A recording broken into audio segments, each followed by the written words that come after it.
In the suffocating pitch-black stillness of midnight, while the future King of England and his family lay dormant in what they believed was an impenetrable fortress, a clandestine syndicate of masked infiltrators violently desecrated the sovereign perimeter of the Windsor Estate. This was no serendipitous trespassing.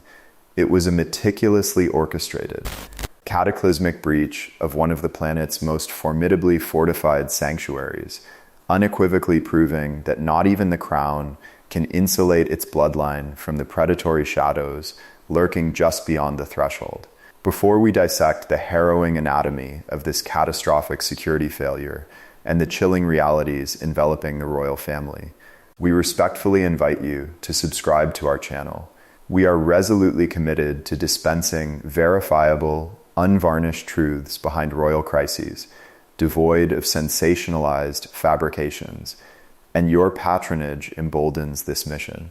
The genesis of this psychological nightmare stems from a profoundly personal crusade mounted by Prince William and Princess Catherine. They deliberately abdicated the asphyxiating panopticon-like grandeur of Kensington Palace for Adelaide Cottage, a comparatively unassuming 19th century architectural relic nestled within Windsor's colossal 655-acre expanse. Their objective was poignantly simple, yet fundamentally impossible: to bequeath Prince George, Princess Charlotte, and Prince Louis a semblance of an uncorrupted, normalized childhood, emancipated from the relentless, predatory gaze of the paparazzi.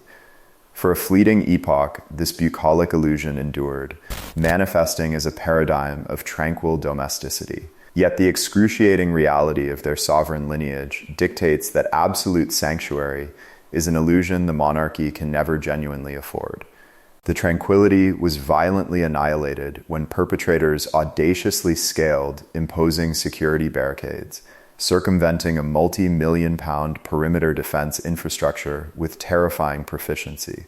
As the royals slumbered perilously close to the epicenter of the intrusion, these phantoms navigated the historic grounds, ultimately obliterating a secure checkpoint with a stolen vehicle to execute their exfiltration.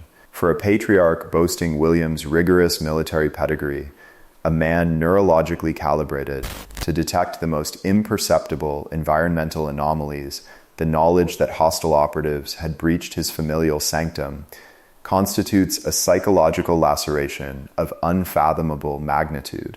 Catherine, universally revered for her stoic, impenetrable composure, was abruptly plunged into an agonizing maternal crucible, the horrifying realization that her children's protective membrane had been violently ruptured.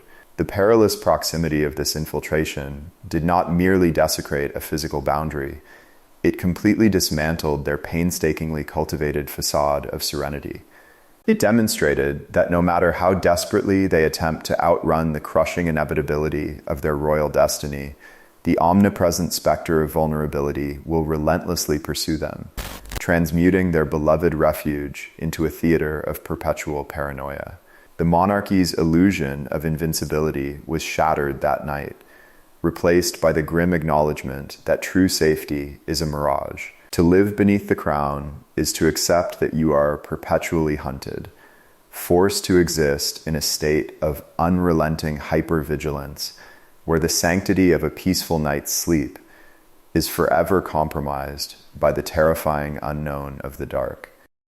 By the time the incandescent dawn broke over the frost-laden, mist-enshrouded lawns of the Windsor Estate, the paralyzing gravity of this unprecedented security collapse had permeated the highest echelons of the British establishment. To fully comprehend the sheer magnitude of this terrifying infiltration, one must scrutinize the historical and topographical vulnerabilities inherent to the property itself. Unlike the claustrophobic, ironclad perimeter of Kensington Palace, which operates as an impenetrable, hyper-militarized urban citadel teeming with heavily armed syndicates and overlapping biometric surveillance, Windsor is a sprawling, labyrinthine expanse of ancient parkland, originally conceptualized centuries ago for aristocratic leisure and royal hunting excursions. Its undulating topography was never engineered to withstand the sophisticated methodologies of modern espionage or the ruthlessness of organized criminal syndicates. This staggering vastness generates unavoidable, treacherous blind spots, transforming perimeter defense into an insurmountable logistical nightmare for the elite operatives of the Royal Protection Squad. The chilling epiphany that haunted the ensuing emergency intelligence briefings was that this breach was not an anomalous, isolated phenomenon, but rather the terrifying escalation of a deeply systemic vulnerability. The macabre memory of Christmas Day in 2021 continues to hover over the monarchy like a malignant specter on that day. A masked assailant wielding a loaded crossbow successfully navigated the estate's defenses, driven by a vocalized imperative to assassinate the late sovereign. That terrifying antecedent irrevocably proved that Windsor's archaic bastions could be conquered. This contemporary infiltration near Adelaide Cottage merely underscored that the malevolent threat has mutated and intensified. The forensic post-mortem of the breach revealed a sinister level of premeditation. This was not a serendipitous crime of opportunity executed by amateurs. The perpetrators had engaged in meticulous, sustained reconnaissance. They had extensively surveilled the estate, decoded the complex rotational patrol algorithms of the armed sentries, pinpointed the most egregious structural frailties in the ancient boundary walls, and orchestrated their nocturnal invasion with clinical, terrifying exactitude. They identified the precise temporal windows when the protective matrix was most dilute and exploited them with predatory ruthlessness. For the Prince of Wales, enduring the relentless cadence of intelligence, updates detailing the fragility of his perimeter must have felt akin to psychological asphyxiation. The precise attributes that had rendered Adelaide Cottage so irresistibly idyllic, its rustic isolation, its pastoral tranquility, and its conspicuous absence of oppressive militaristic infrastructure, had instantaneously metamorphosed into a fatal, catastrophic liability. The realization that hostile entities could maneuver with impunity across the exact lawns where the sovereign's children play is a traumatizing violation that would shatter any parent. The aegis designed to shield the monarchy had capitulated, exposing the terrifying reality that the royals are perpetually besieged by unseen adversaries who analyze their vulnerabilities, probe their defenses, and wait with infinite patience for the optimal moment to strike. In the suffocating, melancholic aftermath of this perimeter violation, a dark and insidious psychological toll began to anchor itself within the royal household as they confronted the irrevocable obliteration of their sanctuary. For William and Catherine, the most agonizing tribulation was not navigating the labyrinth of emergency security protocols or interfacing with intensive counter-terrorism task forces. Instead, it was the soul-crushing burden of contextualizing the sudden deployment of heavily armed tactical units to their perceptive children. 11-year-old Prince George, who is already grappling with the crushing, monumental weight of his impending sovereignty, is undoubtedly absorbing these traumas with a grim, stoic maturity that no child should ever be compelled to synthesize.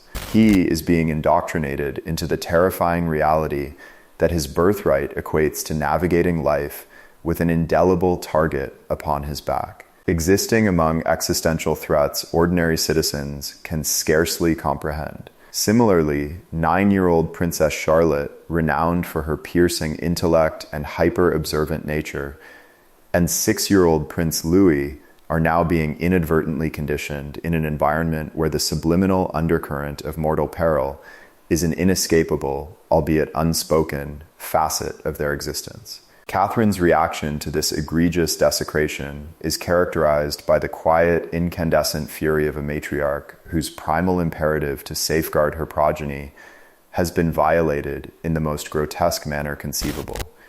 She had willingly forfeited the entirety of her personal autonomy upon ascending into the royal echelon.